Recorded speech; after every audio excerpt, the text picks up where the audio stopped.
চাকরি না দিয়ে কোনো ডিপার্টমেন্ট পারবে? দপ্তর চলবে কিভাবে? মন্ত্রীদের প্রেশার আছে অফিসারদের মধ্যে, আমি জানি না, যে কোনোভাবে পোস্ট আছে তুমি ব্যবস্থা করো, কিন্তু পরীক্ষা। এই জন্য মুখ্যমন্ত্রী একটা নিউটন চিন্তা করেছে। আপনারা কিন্তু এই লাইনে কাউকে জিজ্ঞাসা করেন না, বলেন না। আমি কালকে 7,000 পাঠিয়ে দেব। টিপিএসসি কবে দেবে চাকরি? সেই ইনফ্রাস্ট্রাকচার আছে। আপনারা কিন্তু কথা বলতে এমন একটা স্টাইলে বলেন, কোথায় আমি 10,000 পাঠাবো, পারবেন আপনি?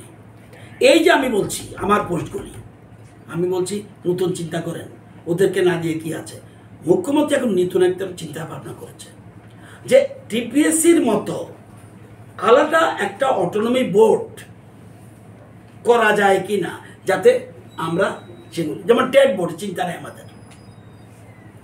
সাথে সাথে এটাও মনে রাখবেন, আপনাদের তথ্যটা নাই, কথা প্রসঙ্গে বলছেন,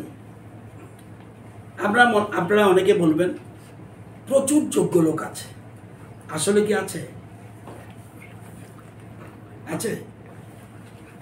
এই জায়গাটা ক্লিয়ার করে নিন, আজ বলে দিচ্ছি। পুলিশে যাওয়ার মতো যোগ্য লোক আছে।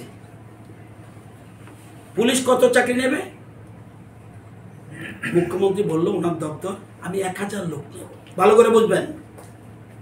পুলিশকে বলছে, পুলিশ তুমি ইন্টারভিউ নাও, ইন্টারভিউ নিয়ে তুমি আমাকে 1,000 অ্যাপয়েন্টমেন্ট করো। তাহলে কি 1,000-এর বাইরে যারা আছে তারা উপযুক্ত না? কি কথা বলেন? রিয়াক্ট হয় না, এটা বক্তৃতা না, রিয়াকশন, ইন্টারাকশন। পুলিশ চেয়েছে, মুখ্যমন্ত্রী কতজন চেয়েছে? 1,000। আরে कहना क्या चाहते हो? বোঝানোর জন্য বলছি।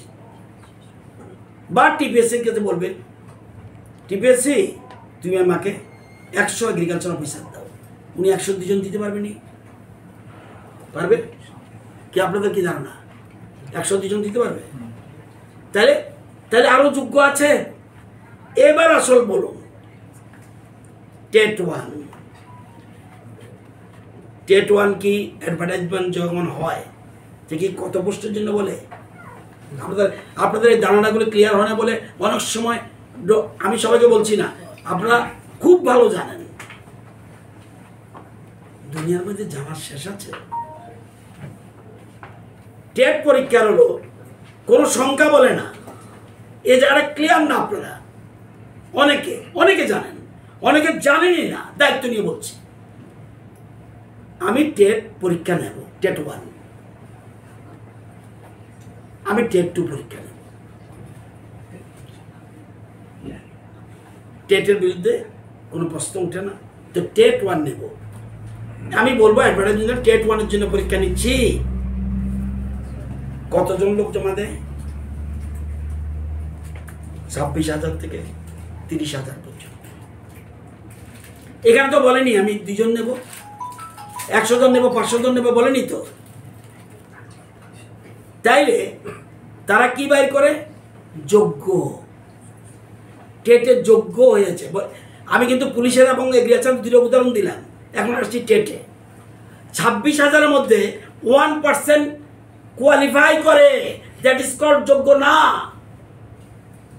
যদি 26,000-এর মধ্যে কে না করেছে 10,000 টিকতে, এটাকে বলে টিচার ব্যাংক। এটাকে বলে টিচার ব্যাংক। যদি টিচার ব্যাংক থাকতো আর কোনো টেট পরীক্ষা নিতে হয় না, বা টিচার ব্যাংক থাকলেও বারবার টেট পরীক্ষা নেওয়া যায়।